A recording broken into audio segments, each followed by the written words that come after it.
Our next story is from the United States. It's about Donald Trump, the former and possibly next American president. Trump will face Joe Biden again this November. So far, the race is neck and neck. Every month, new opinion polls flip the picture. A new poll came out this Sunday. It says Trump leads among all American adults. He's leading 46 to 44% against Biden. So it's a close race. It could go either way. So Trump should be treading carefully. But that's not his style. Instead, he's making a big play, using all the legal cases against him as ammunition. Donald Trump faces a number of criminal charges, so he's trying to portray himself as a martyr. He's working to discredit the legal proceedings. That's his play. That's politics. But there's a fine line between politics and illegal actions like intimidating witnesses. Is Trump towing the line? Or has he crossed it by defying the judge in his hush money case? Our next report has the details. Mr. President, how do you think your defense team... Former US President Donald Trump is mired in legal troubles. He faces multiple criminal cases. One, the hush money case, has reached the courts. It's a relatively minor one, but Trump is never one to let an opportunity pass. He wants to benefit from his legal troubles. Trump is using them to portray himself as a martyr. They don't have a case. Every legal scholar says they don't have a case. This is just a political witch hunt.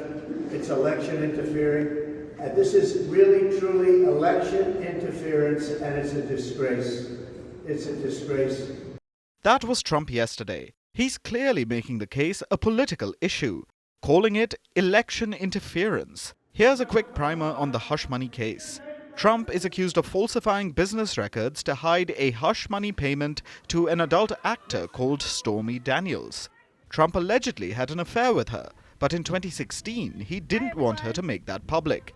So he allegedly bought her silence with $130,000.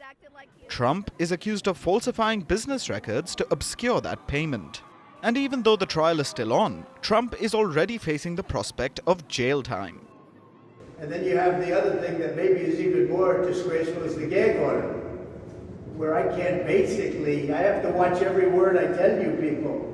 You ask me a question, a simple question, I'd like to give it, but I can't talk about it. Because this judge has given me a gag order and said you'll go to jail if you violate it.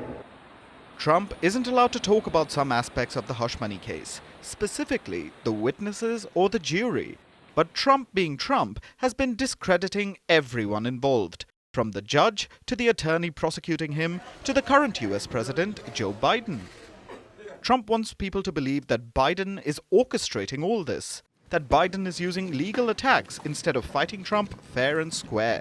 It's a standard political strategy, projecting yourself as some victim or martyr.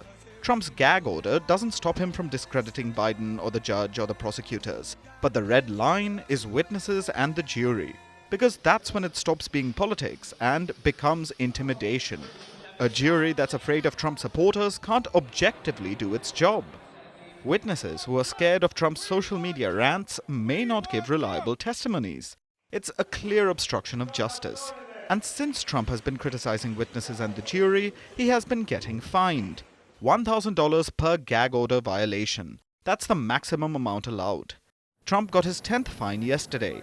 But the judge knows that $1,000 don't mean much to Trump, so he threatened Trump with jail time. Trump could face up to 30 days in jail for violating his gag order. But can Trump use this to his advantage as well? He has always projected himself as an outsider, challenging the Washington establishment. He's using these legal cases to claim that he's a victim of both politics and even the judiciary. For him and his supporters, it's a David versus Goliath battle. And only in America can a privileged white man and a billionaire portray himself as a victim and still find plenty of takers. Firstpost reports from the world's second largest continent. Hello, I'm Alison Lagrange. A very warm welcome from Durban, South Africa. We get you the news and the newsmakers from Africa. South Africa goes to the polls on the 29th of May. I will track the election and bring you ground reports. Is it the end of the road for the African National Congress? and will former President Jacob Zuma stage a dramatic comeback? From elections to climate change to innovations and opportunities.